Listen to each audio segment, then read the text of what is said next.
What do marathons and ministry have in common? Today we're going to show you.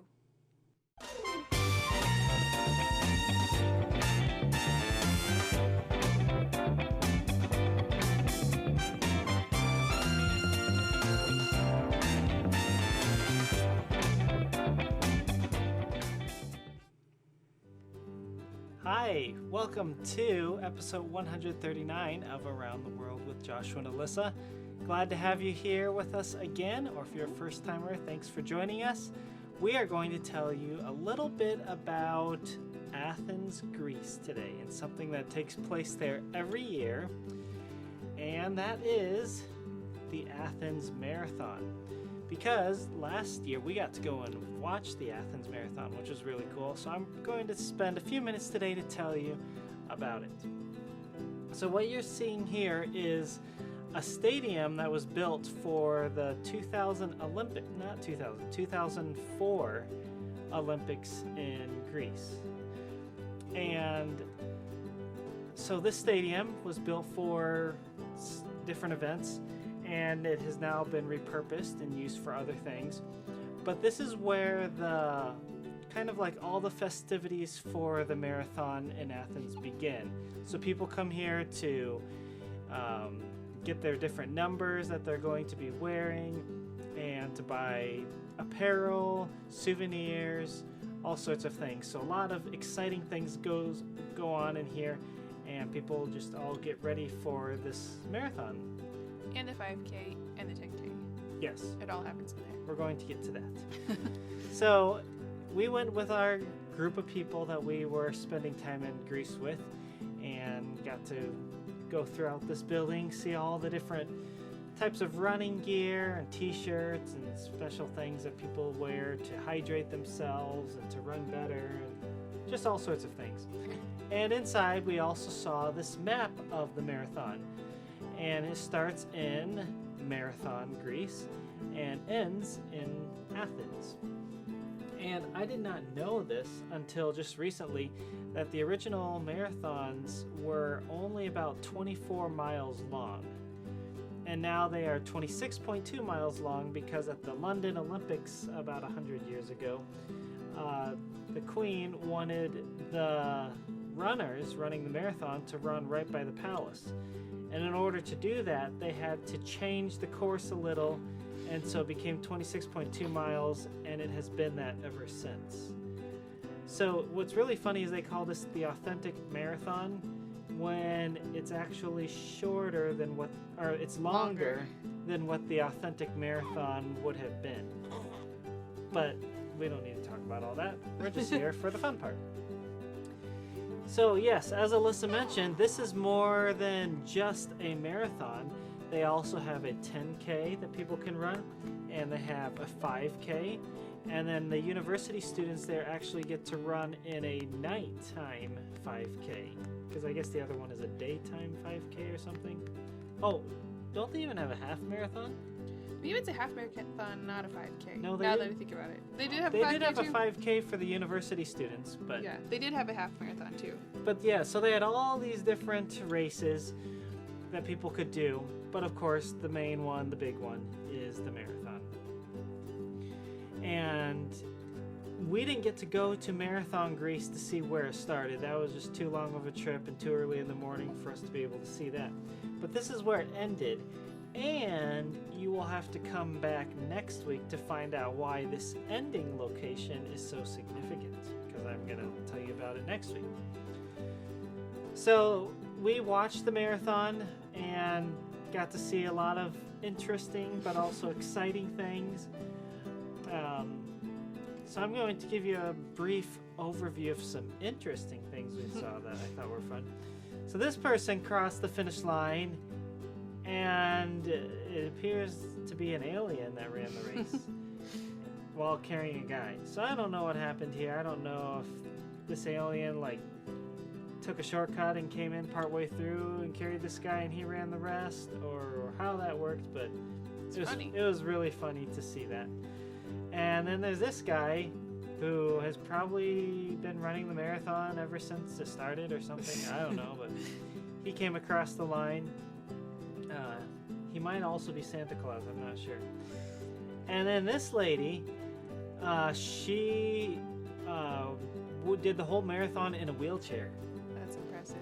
And she had all these people who ran it with her. And actually, if you go online or on Instagram and you search for this lady, whether you look her number up in the marathon from last year or just do a Google search of her what her t-shirt says there, if you look for her, you can actually find out that she got paralyzed like just a couple years ago or something. And so there's this whole story now how she has been fighting through all these things and inspiring other people to go through their difficult situations to do hard things in life. And so I actually posted this on Instagram, and somehow she found it. I didn't tag her or anything. I have no idea, but someone found it, and then she commented on it or something. That's cool. So that was interesting. But yeah, so we are going to tell you later about some specific people we are watching run the marathon, but I just wanted to give you a brief overview of it. It was a hot day too, and we did not know that most of the marathon in Greece is uphill. And so it was a tough marathon, and I'm not even a marathon runner, but they were saying it was tough, so I take their word for it. Yep. But it was a lot of fun just to watch people cheering and all along the way and saying bravo, bravo as people ran by, and it was a really neat experience. I spent most of my time at the end, so I spent a lot of time in that cool thing that we're going to talk about next week. But it's really bright in there. And loud. And really loud. Yeah. So yeah, maybe you saw we have a new friend today. Yeah. This is Jocelyn, and it's her first appearance on the outside on Around the World. So she's going to go hang out with Joshua while I tell the missionary story though. We're going to go have snacks. Okay, have a fun time, little baby Jocelyn. All tucked up. Okay. So we have our story that we've been talking about, John and Isabel. And last time we ended our story with Isabel, and she had some things that she was really struggling with about living in China and living with the people and just some hardships. So she asked God to help her adjust to it. And so then we're going to keep talking about that today. And maybe you remember that she was praying that God would help her adjust to the food because she was having a really hard time eating that rice with the pork fat on top of it. And guess what? As she ate it, she got more accustomed to it, and it didn't make her sick anymore. And so then that didn't bother her so much. She also found that there was a special insect powder that she could use, and if she put that on her skin, it kept her from getting bug bites all the time. So that was really exciting to her. So then the bugs didn't bother her so much. But then there still were some of the other things, but you know what? The more time Isabel spent with the people, the more she wanted them to know about the Savior. So it didn't matter to her to have all of these things going on and things that kind of bothered her. She just decided to look past them and be thankful that she had the good news and that she could share it with these other people. So from that first city where they started, they moved to Dali, and that's getting them closer and closer to the Lisu people. And while they were in Dali, their daughter Catherine was born. And then they moved on to a valley city, and they kept telling people about Jesus, and they kept seeing even the mountain people in the distance. They knew they were getting closer and closer to where the Lisu people lived, and that's the people that they really wanted to share the gospel with. Well, one day they got a letter, and it was saying that there was an urgent need for a missionary in the Oak Flat district, and that is where the Lisu people lived. And so John and Isabel were so excited, and it wasn't long before they packed up their things, and they brought Catherine, and they went on the long trip to go where they were finally going to be able to meet the Lisu people and be able to share the gospel with them. And it took a little bit for Isabel to get used to more different things for the Lisu people specifically. She was really sad to see that there were a lot of wrong beliefs of these people. They believed in a lot of spirits, and one of the things that they believed in was that there were evil spirits that would make you sick. So the little children would all have like a little cord wrapped around their wrist, a red cord, and it always got really dirty. And they would wear it because they thought it would help chase away the demons. And then their parents told them if the demons got close to them and bit them, then they would get sick. But really, most of the sickness is from germs, right? From like not washing your hands or from touching dirty things or just getting coughed on or something like that. And the people didn't understand that. And so the parents would scare the children because they said that if they got sick, the family would have to kill one of their pigs to make the demon not be angry anymore. And so then the kids were always nervous about getting sick and not wanting to get sick, but they just kind of lived in not super clean places, and that just happens. Some of the Alyssa people, though, had heard about Jesus and had believed on him, and they had formed a church. They'd been meeting together to learn more about God together, but there was a problem. They were all kind of arguing about what different verses from the Bible meant. And so John and Isabel began to think about it, and they thought, let's come up with a plan to help these people study their Bibles better. So during the rainy season, when it was too wet to work outside, they had rainy season Bible schools. So they would have times for the men of the church to come and meet together and learn about studying the Bible so they could understand it better, and it worked great because they couldn't work in the fields during the rainy time. They didn't have too much else to do. They could come and learn about studying. And for the girls, Isabel thought it'd be a good idea to teach them some skills like sewing and how to read the Bible too, and like how to care for a family and to take care of their babies. And the next year, they had a Bible school for boys too. And their second baby was born. So now they had Catherine and they had Danny. But at this time, something else big was happening around the world. There was a big war going on between China and Japan, and they were constantly fighting, and there were problems breaking out, and there were soldiers coming in. But the Alyssa people kept coming to the schools. They lived up in the mountains, and God was still protecting them, and they weren't nervous yet. But you're going to have to come back next time to see what happens with the rest of this war between the two countries and what happens with Isabel and John. Oh, somebody sounds sad. Yeah, speaking of babies being born. Sad baby. Yeah, you're okay. All right, so today we are going to tell you about a ministry that took place in Athens, and it has to do with the marathon that we just told you about.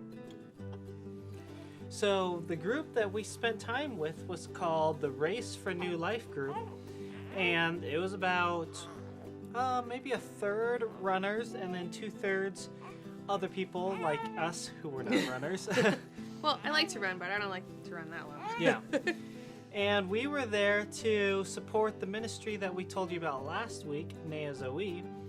And by running the marathon, we were helping like raise money. Raise money and give them some exposure. Like let the world know who Nea Zoe was. So because Nea Zoe means new life, the team was called Race for New Life. And it was a partnership with Live Global. And so on the left side, you see the Live Global logo. And I don't know if we've told you much about Live Global in the past, I can't remember. But sometime we'll do that if we haven't already. And then on the right is the Race for New Life logo that was put together for the team. And Jocelyn was there with us. We just couldn't see her. So she doesn't remember all these things. So this is the team of runners that was part of the Race for New Life. We have about, we had about 7 people who ran the marathon and about 10 people who ran the 10K. And so they are all together in this picture. This is in front of that big building that I showed you earlier where we went to the Marathon Expo. And here's our group of 10K runners. This was right before they got out to run their race in the streets. They posed for a picture. And then this was what it looked like when the 10K actually began. Now, I think there were about 40,000 people that were running either in the marathon or the half or the 10K or the 5K. And so those running the 10K was like 15,000 people. And so it was kind of crazy because in about a half hour, all these people just run through this one spot. And so we got to get a pretty good spot here near the beginning of the 10K so that we could take pictures.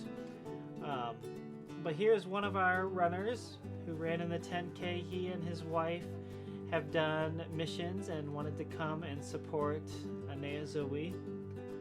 And in this picture, I'm not going to point out to you which one it was, but there's a girl in here who is in high school and she runs, and she came over with her mom so that she could run in the 10K, and she was one of our faster runners there in the 10K.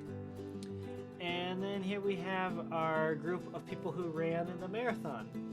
And on the far right, we have Alyssa's brother, David, who we've told you about before in other videos.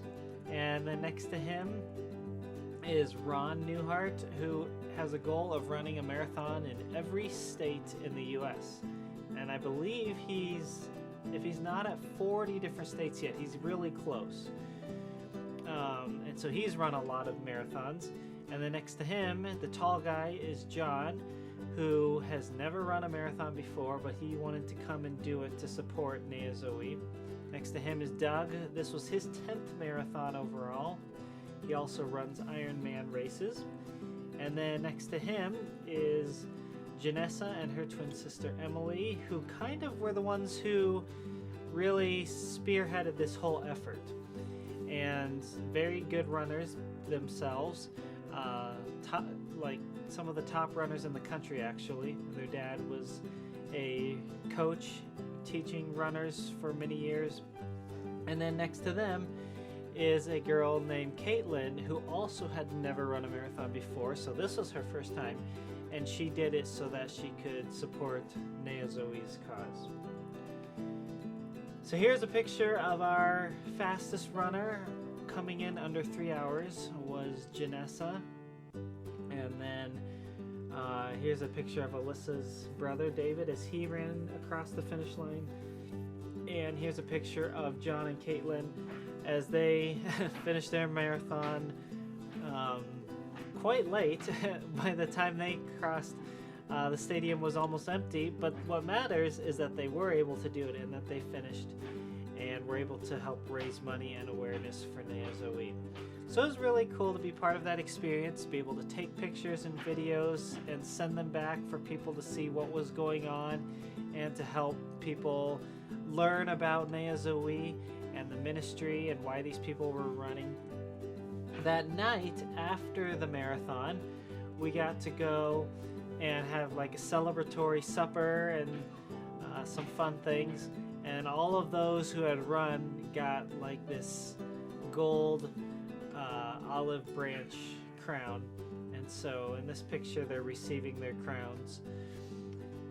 So anyway, yeah, that was the Race for Life, or Race for New Life team.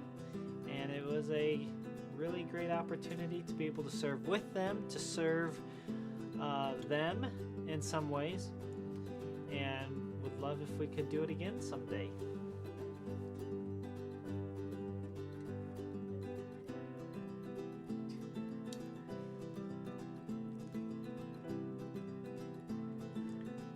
Somebody is just trying to get there.